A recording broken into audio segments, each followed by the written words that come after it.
Welcome to HiveHub University course 1.3 F.U.G.I Factors Selling Techniques.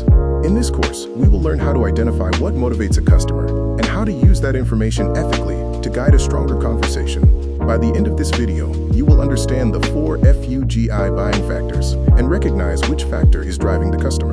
You will also use ethical language that creates clarity and action. F.U.G.I stands for fear of loss, urgency, greed, and indifference. These are the 4 motivators that influence customer decisions.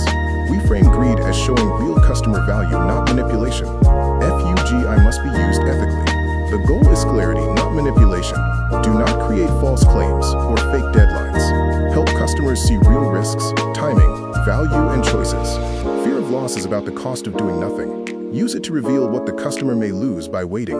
Ask questions that help the customer name the risk themselves.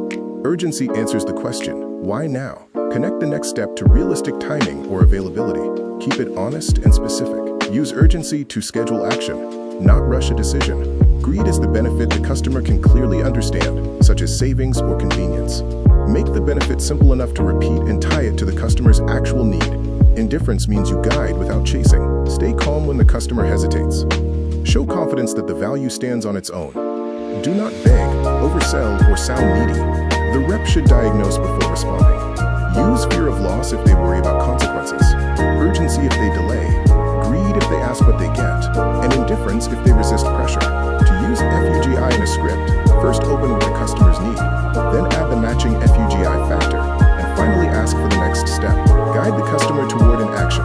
Here is an example for a customer wanting a lower electric bill. Combine fear, urgency, greed, and indifference to confidently close for the next step, like a review appointment. For customers needing financing or repairs, F.U.G.I helps connect to the pain point. Position the review as a way to find what fits their situation. Avoid making false promises. F.U.G.I fails when reps are sloppy. Avoid using fear as a scare tactic, creating fake urgency, talking about greed before understanding needs, or being rude with indifference. Professional reps build trust. In this practice drill, the customer says they are not interested. The rep must identify a useful F.U.G.I factor, respond with one clear line, and close for the next step. The goal is to be clear, calm, specific, ethical, and closed. To complete this course, you should be able to define F.U.G.I, give ethical examples for each factor, explain when to use indifference, and build a short pitch using at least 2 F.U.G.I factors. The final takeaway is that F.U.G.I helps you read the customer. Fear shows the cost of waiting, urgency explains why timing matters, greed makes the value clear, and indifference keeps the representative confident.